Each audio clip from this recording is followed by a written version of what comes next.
This is a Louie Tee Network exclusive. Who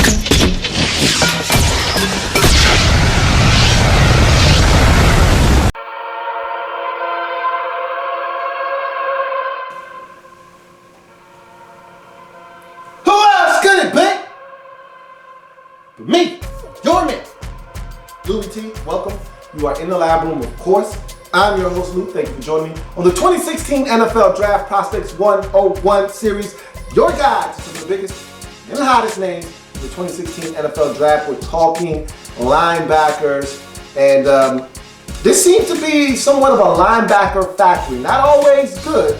We've seen a fair share of these guys come into the league, flame out. We've seen a fair share of these guys come in and be very successful.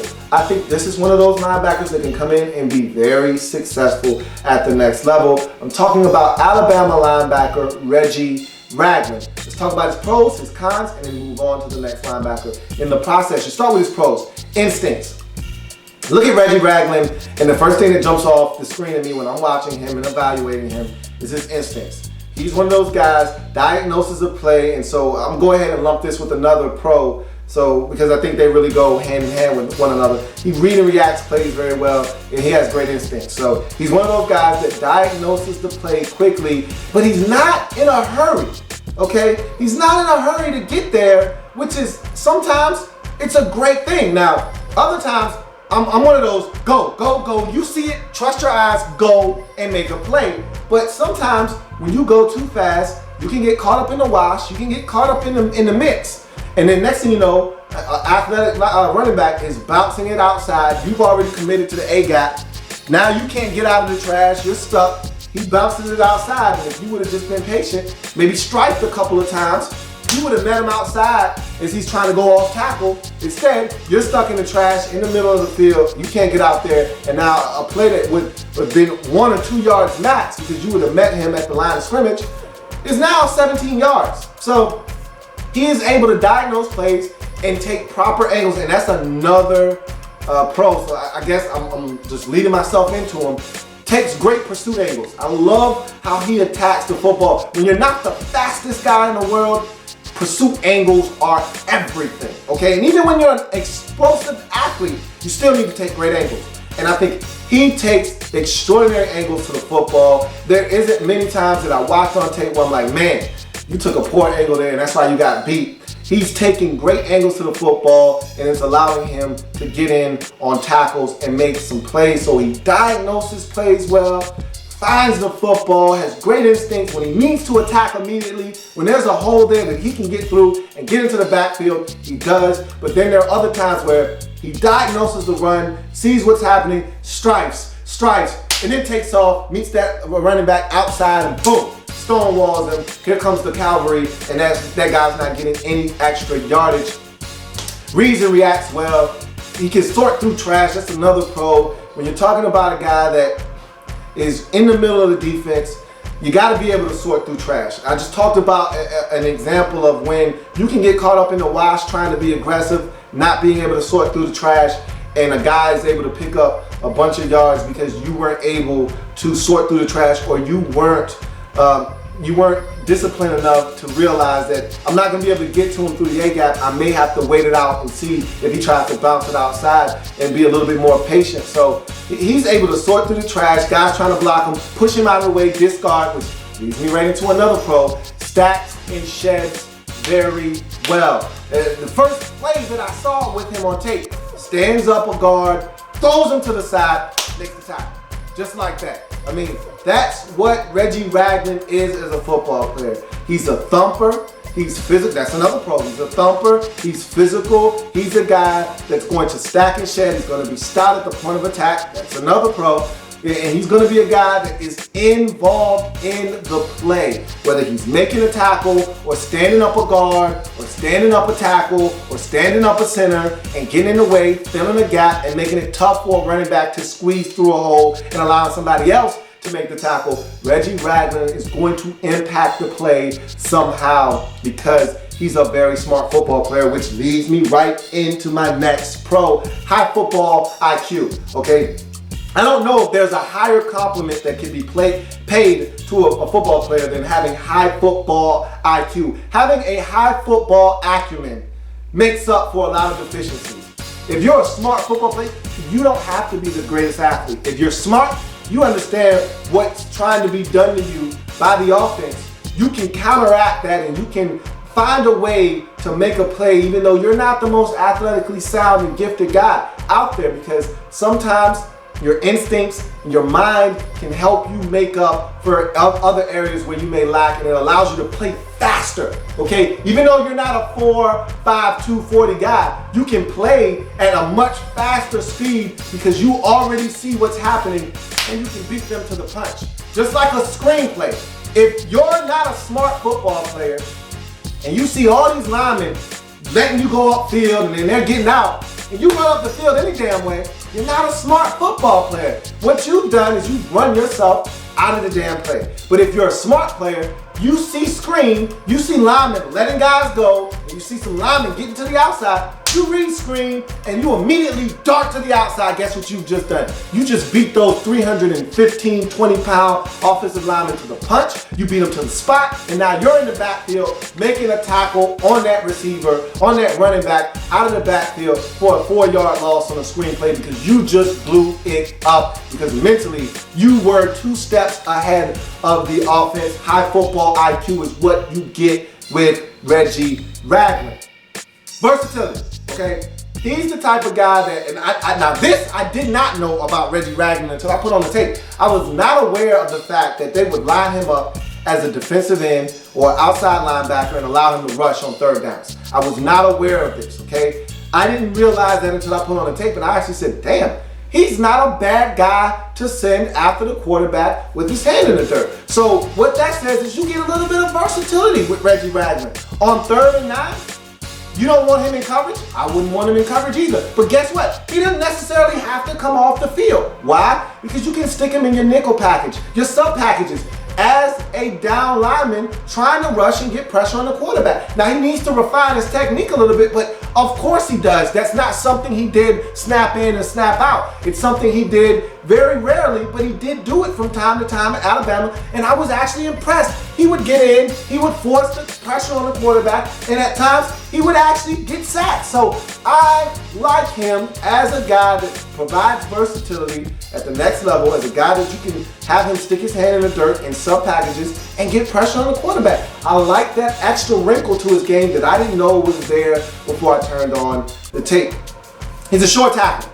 He's one of those guys that I feel really comfortable knowing that if he's one-on-one in space with the guy, he's either gonna get him down on the ground or he's gonna hold him up until help arrives. I feel good about that, and so Reggie Ragland for me is one of those guys I feel very confident in. If he gets his hand on the ball carrier, he's most likely either gonna get him on the ground or hold on until help arrives. He can also drop into coverage. I'm not wowed by his coverage ability because to me he's kind of slow of foot, so he's not running with a guy on a drag route. He drops into coverage, but he's not one of those guys making instinctual plays out in space in coverage. So I'm not a big, Reggie Ragland in coverage guy, but he can drop in coverage. And so I did put that as one of his pros. So you move on to his cons. He's ineffective when he's tired. And 2 plays stuck out to me like a sore thumb, both of them being in the 2015 season. They're playing against Georgia early in the season, and he's dead ass tired, you can tell. And so there's a play where they're giving it to Georgia. I mean, they're absolutely hammering Georgia in this game. And so it could either be tired or it could just be a lack of awareness. He's being aloof at the time. I'm going to attribute it more to being tired because I saw this on tape a couple of times. But he's supposed to fill the A gap, okay? He's off center, probably around the B gap, and he kind of just takes a false step up, never actually gets over to where he belongs.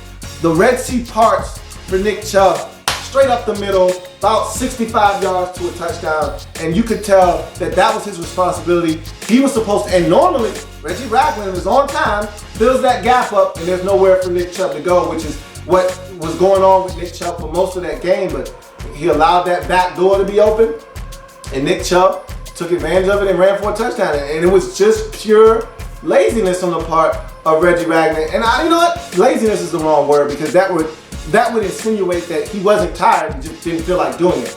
He was tired. He looked like a guy that was spent. He was gassed, and he should have been tapping out. Somebody else should have been in.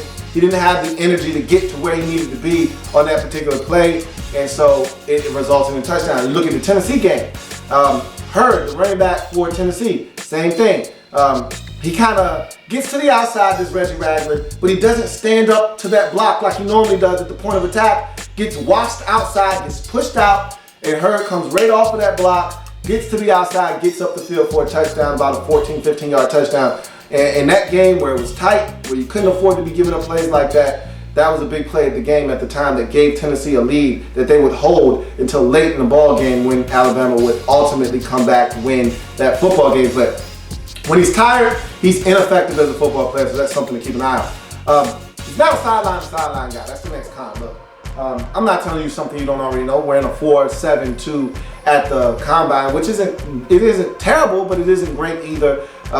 He's not a guy that, he's going to necessarily be able to run a guy down from behind if he doesn't already have a couple of steps going in that direction. If he's got to stop, change directions, and hightail it all the way to the sideline to catch a guy, I don't know if he's necessarily going to be able to do that. I saw a couple of horse collar tackles from him just because he wasn't fast enough to get in front of that defender and get him down. He had to reach from behind and grab him down.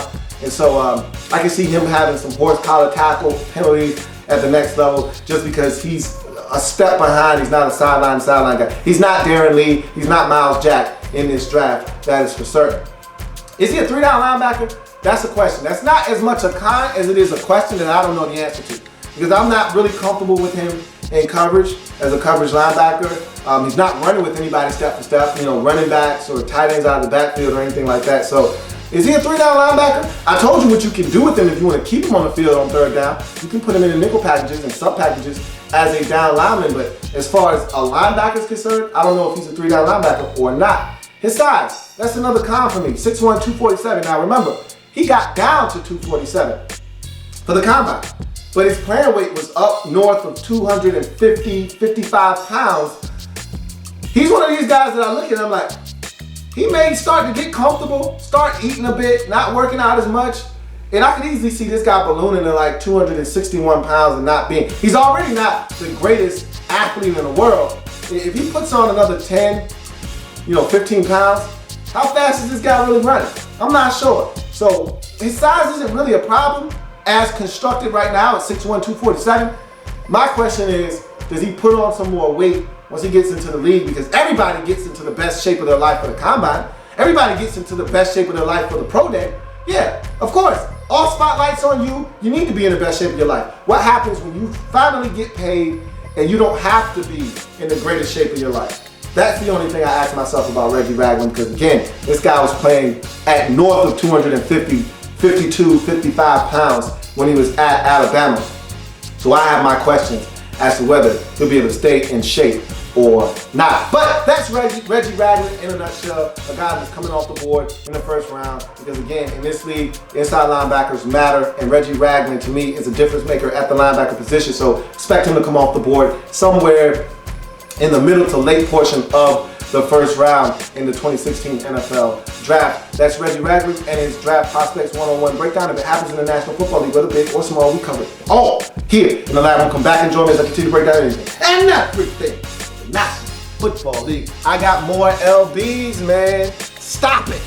You know what this is. I'll be back breaking down more linebackers. Come back and join me. There's plenty more where that came from. While you're here, subscribe to the channel. If you want more Louie Tee, be sure to follow me on Twitter at In the Lab Room, or you can like the Facebook page at In the Lab Room. That's In the Lab Room on Facebook and at In the Lab Room on Twitter. Don't forget, subscribe to the channel if you haven't already done so.